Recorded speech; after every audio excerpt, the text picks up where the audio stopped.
FBI agent मुझे बताता है कि वो जापान में एक सीक्रेट मिशन पर आया है। वो मुझे इस बात को सीक्रेट रखने के लिए कहता है और ये भी कहता है कि ये बात पुलिस को भी नहीं पता चलनी चाहिए। फिर मैं उसे विश्वास दिलाता हूँ कि मैं अपने डैड को, जो कि पुलिस फोर्स में है, उनको भी नहीं बताऊंगा। उस FBI एजेंट को मुझ पर बिल्कुल भी शक नहीं था।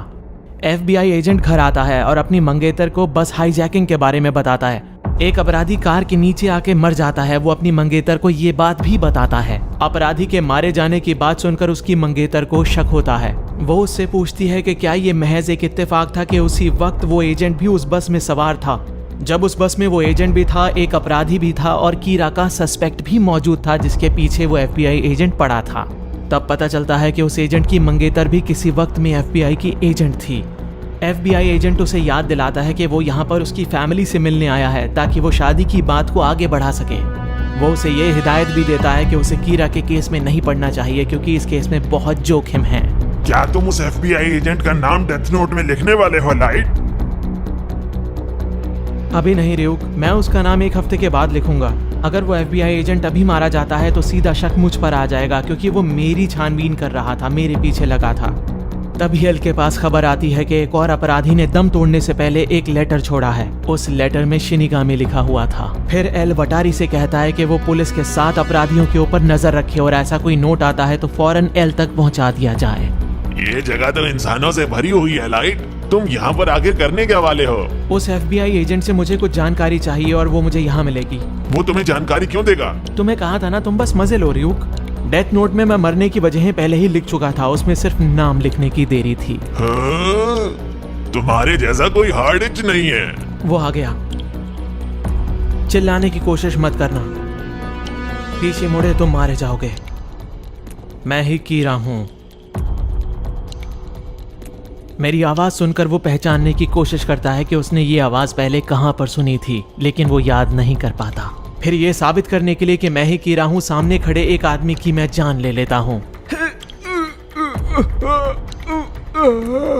मुझे उसे मारना पड़ा था कि विश्वास दिला पाऊं कि मैं ही कीरा हूं। जिसको मैंने मारा था वो कोई आम इंसान नहीं था, बल्कि एक मुलजिम था जो कि पुलिस को बार बार चकमा दे रहा था। सबूतों के अभाव के चलते पुलिस उसे गिरफ्तार नहीं कर पा रही थी, इसलिए मैंने उसे मौत के घाट उतार दिया। अगर तुमने मेरी बात नहीं मानी तो तुम्हारी मंगेतर को मैं मौत के घाट उतार दूंगा। मैं तुम्हारे बारे में हर वो चीज जानता हूँ जो मुझे पता होनी चाहिए। फिर मैं उससे उस फाइल के बारे में पूछता हूँ जिस फाइल में जापान में आए सारे FBI एजेंट्स की जानकारी मौजूद थी। ये एनवलप लो और इसमें सबके नाम लिख दो। इस एनवलप में एक रिसीवर है, एक ईयरफोन है, उसको कान में डालो जिससे हम बात कर पाएं। जल्दी करो। आप जल्दी से मेट्रो में चढ़ जाओ, बाकी की बातें हम मेट्रो में करेंगे। मैं ट्रेन में तुम्हारे साथ ही मौजूद रहूंगा, कोई भी चालाकी करने की कोशिश मत करना। तुम्हारी और तुम्हारी मंगेतर की जिंदगी मेरे हाथ में है। अगर तुमने कोई चालाकी करने की कोशिश की तो दोनों मारे जाओगे, ठीक है?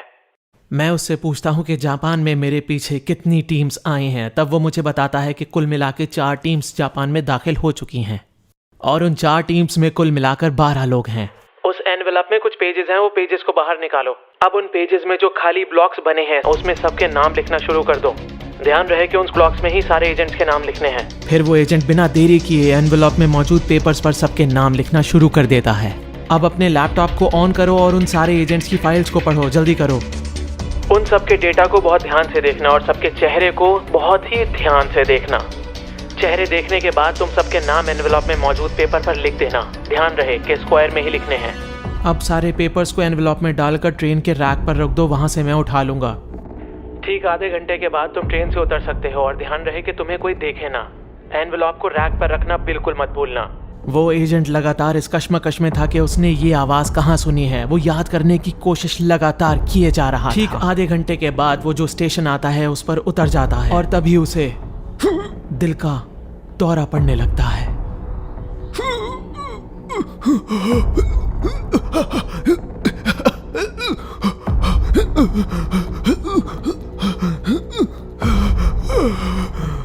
Light, Yagami.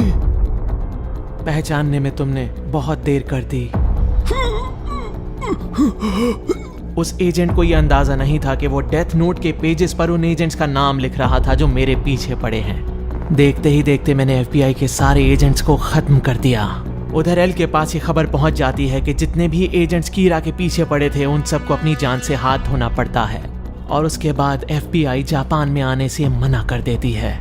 चीफ यागामी की बात FBI के डायरेक्टर से होती है, जिसमें FBI के डायरेक्टर ये बताते हैं कि एल ने FBI को इंस्ट्रक्ट किया था। एल ने FBI को कुछ पुलिस ऑफिशियल्स के नाम देकर उनके परिवार वालों की रेकी करने के लिए कहा था। अपने ही डिपार्टमेंट के लोगों और उनके परिवार की रेकी के बारे में सुनकर चीफ यागामी बहुत गुस्सा हो जाते हैं। पुलिस डिपार्टमेंट के लोग एल की इस बात से बहुत ही खफा हो जाते हैं और वो ये भी कहते हैं कि वो भला एल के ऊपर कैसे विश्वास कर सकते हैं जब एल को उनके ऊपर ही विश्वास नहीं है। रे यानी कि FBI एजेंट की मंगेतर उसके मारे जाने से बहुत दुखी हो जाती है। डैड घर पर आके बताते हैं कि कीरा के केस की सारी जिम्मेदारी उनके कंधों पर आ चुकी है और कैसे बहुत सारे पुलिस ऑफिसर्स नौकरी छोड़कर जा रहे हैं। अपनी जान की परवाह किए बगैर मेरे डैड कहते हैं कि वो इस केस में बने रहेंगे। आप बहुत ही अच्छा काम कर रहे हैं डैड। मुझे इस बात पर गर्व है डैड कि मैं आपका बेटा हूँ, लेकिन याद रखिएगा अगर आपको कुछ हुआ तो मैं उस कीरा को जान से मार दूंगा, वो भी बहुत ही बेरहमी के साथ। अगले दिन डैड अपने सारे ऑफिसर्स के साथ मिलकर एक कॉन्फ्रेंस करते हैं और उन्हें यह ऑफर देते हैं कि अगर कोई ऑफिसर इस केस में नहीं आना चाहता तो वो बेफिक्र होकर जा सकता है। सबको ये प्रॉमिस किया जाता है कि ये केस छोड़ने के ऊपर किसी को डिमोट नहीं किया जाएगा और सब पुलिस फोर्स में बने भी रहेंगे। इधर रे की मंगेतर कीरा की तलाश में उस बस के कंडक्टर से मिलती है जिसमें रे ने अपना आखिरी सफर किया था। रे की मंगेतर को इस बात पर पूरा भरोसा था कि उस वक्त बस में कीरा भी मौजूद था। वो बस के रूट के हिसाब से चलने के बारे में सोचती है। उसे लगता है कि वो कीरा तक इस तरह से पहुंच सकती है। इधर चीफ यागामी देखते हैं कि उनके अलावा सिर्फ 5 लोग इस केस के ऊपर काम करने के लिए रजामंद हैं। कुछ देर के बाद एल से बात होती है। कुछ पुलिस ऑफिसर्स कहते हैं कि अगर एल को हम पर भरोसा है तो उसे हमारे सामने आना चाहिए। अगर मेरे साथ मुलाकात करने के बाद आपको ये महसूस हो जाएगा कि मैं आपके साथ हूँ तो मैं आपके साथ मिलने के लिए तैयार हूँ।